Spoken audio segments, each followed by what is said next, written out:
Por 4-1, a quinta turma do Superior Tribunal de Justiça decidiu nesta terça-feira acolher um dos pedidos da defesa do senador Flávio Bolsonaro, do Republicanos, e anular a quebra do sigilo bancário do parlamentar no âmbito das rachadinhas.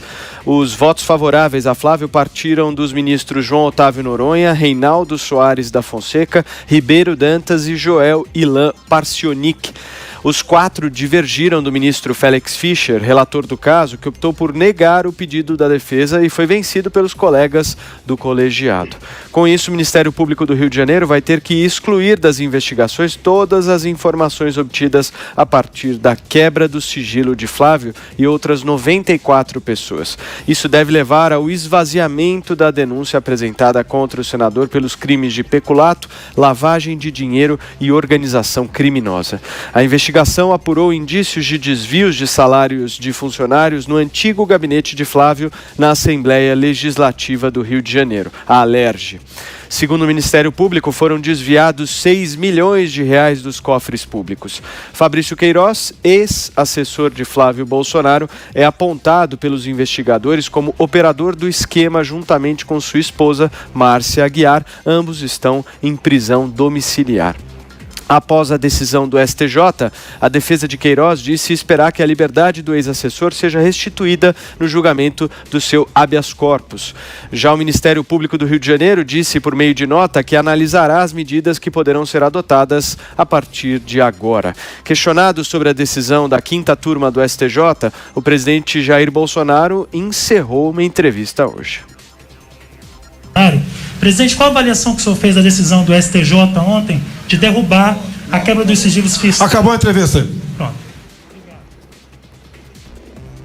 Todos, está encerrada esta coletiva de imprensa.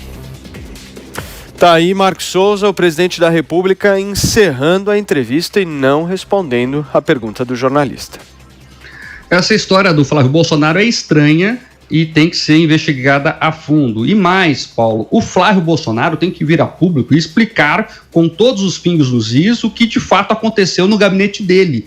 Eu acho válido o argumento, por exemplo, que ele invoca de que só ele foi investigado, que no topo da lista tinha um deputado petista que ninguém fala. Agora, o fato é que tem algo estranho lá na loja de chocolates que ele utilizava, segundo o Ministério Público, para lavar dinheiro. O fato é que tem histórias mal contadas em relação ao gabinete Flávio Bolsonaro. E talvez ele, para não atrapalhar o pai na presidência, tenha que partir dele esta consciência, essa vontade, né, de explicar as coisas. Não pega bem quando ele fica na justiça tentando aí alguma chance de, no tapetão, ganhar para investigar, para encerrar a investigação.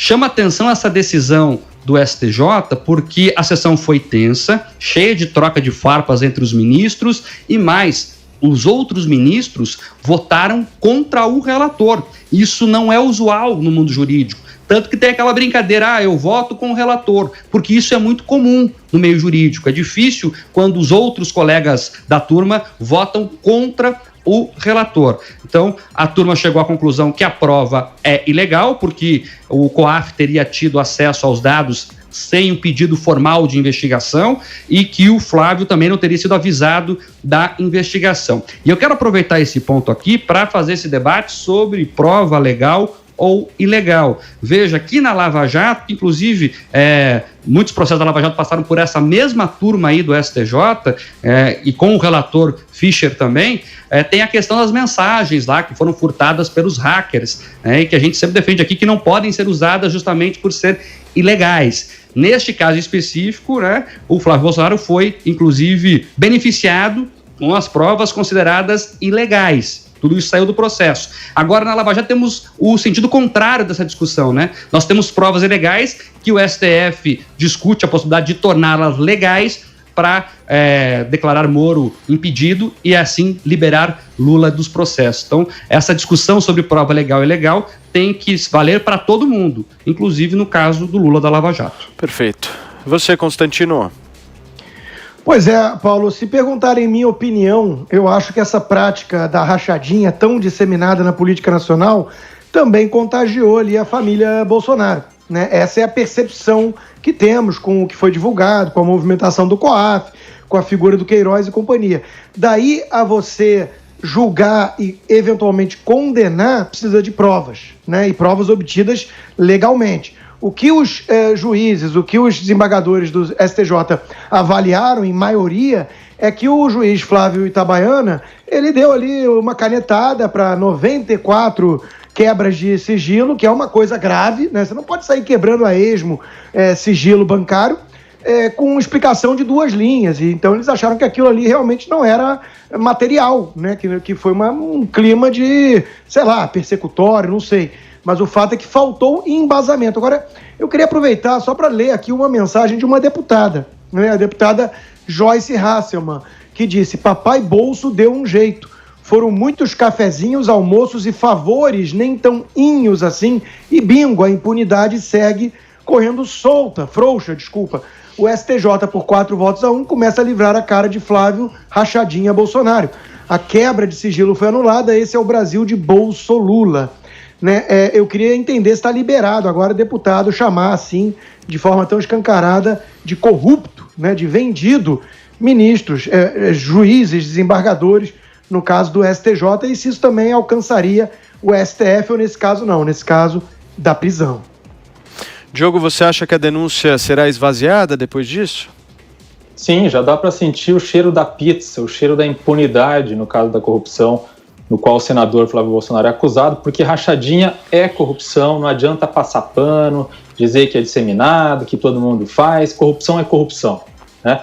Não adianta só passar pano quando a família afetada, quando a família que é acusada de fazer isso é a família ou uma pessoa, um integrante da família com o sobrenome Bolsonaro, né? Os próprios investigadores do caso já admitem que é praticamente um caso perdido, e o presidente agora interrompeu essa entrevista ao ser questionado sobre o assunto, mas certamente ele está muito contente com essa notícia.